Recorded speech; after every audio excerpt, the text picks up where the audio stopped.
Natimbog ng mga operatiba ang isang long-lost suspect at most wanted din para sa kasong rape sa Iloilo. Ang target, napagkalamang nagtatago raw sa isang barangay sa Angono, Rizal at nagtatrabaho bilang karpintero at volunteer sa barangay. March 2025, nakatanggap ng tip ang mga operatiba ng Criminal Investigation and Detection Group Detective Special Operations Unit o CIDG DSOU mula sa kanilang asset. Ang isa sa most wanted suspect na si Raymark Zamora alias Ray Ray, 11 taon na raw nagtatago para sa kasong rape na kinasangkutan umano noong 2014. Pinatuloy po tayo ngayon dito sa mismong tanggapan ng DSOU para masaksihan yung actual briefing bago nila isagawa yung pag-aresto sa subject po nitong service ng warrant of arrest. Napagkalaman ng operatiba na ang pamilya ng kinakasama ni Ray Ray ay may isang home-based na repair shop, habang si Ray Ray sumasideline bilang karpintero. Ano po ba yung tip na natanggap ng tropa tungkol dito sa operation na ito? Yung tip na natanggap namin is yung kinakasama ng suspect natin, mayroong negosyong patahian ng mga repair shop ng sewing machine. Okay. So, nakanap tayo ng validation, may nagpanggap na tropa natin na magpapaayos ng sewing machine. So, natutunan natin yung whereabouts ng suspect natin. Okay. Kaya naman kasama ang resibo, March 17, 2025, nagtungo ng Angono Rizal ang CIDG DSOU para hanapin ang nasabing repair shop. Hindi para magpagawa pero para maghain ng warrant of arrest. Pagdating sa lokasyon, isang pamilyar na mukha ang nakita nila sa daan. Lumitaw ang kinakasama ng suspect. Sa isang convenience store naman, nakipag-meet up ang sinasabing bayaw ni Ray Ray. Nag-inquire ng karpintero ang police asset. Nag-usap na po kami kahapon na pupunta po siya dito At dahil mukhang busy pa si Ray Ray at hindi sumagot sa tawag, hiningi ng operatiba ang phone number para makontact. Magkakabukingan ng haba? Ilang oras ba ang nakalipas, hindi pa rin sumisipot si Ray Ray. Kaya gumawa ng plan B ang mga operatiba at lumapit sa barangay kung saan nakatira si Ray Ray. Dito napag-alaman na ang suspect para sa pangahalay umano sa isang menor de edad noong 2014. Volunteer tanod din pala sa barangay. Kasi yan, bago lang namin nakilala noong 2022. Naging volunteer siya, barangay health security namin.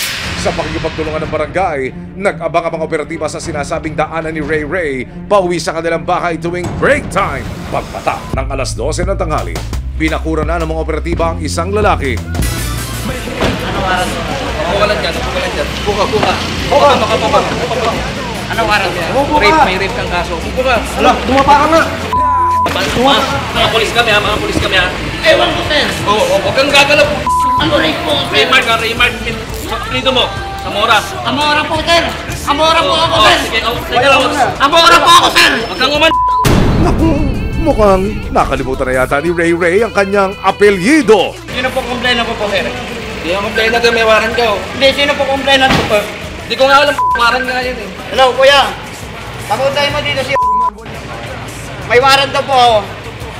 Ewan ko kung ano po waran ko.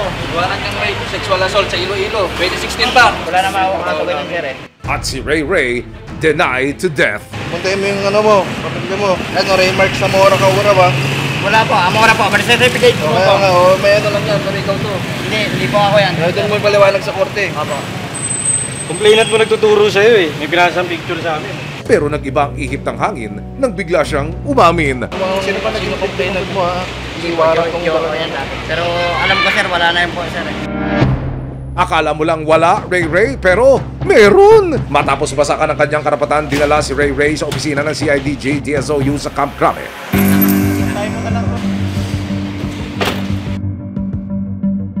Nakapanayam ng resibo ang suspect. Para sa kanya, ginawan lang daw siya ng kwento para masira siya sa kanyang dating nobya. Gumawa ng kwento ng tita ko para i-diin po ako doon sa jowa ko. Pinagtutulakan niya sa magulang niya. Sige, kakasuin mo yan. Kahit pamangkin ko yan. Nahanap ng resibo sa Quezon ang biktima na itinago namin sa pangalang Mirna. Kahit 11 taon na ang nakalipas, tandang-tanda pa rin niya ang masalimuot niyang nakaraan sa Iloilo. Kwento ni Mirna, gabi ng March 2014, nang maiwan siya sa kanilang bahay kasama ang kanyang mga pamangkin. 17 years old po ako, ma'am. Noong March 25 po, 2014.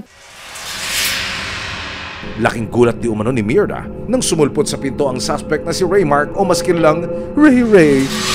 Bigla na lang daw pumasok si Ray Ray sa kanilang bahay at hinila siya sa mesa. Tapos po ay nagulat lang po ako, may humablot po sa akin sa pintuan po. Tapos bigla po ako pinahiga sa mesa po.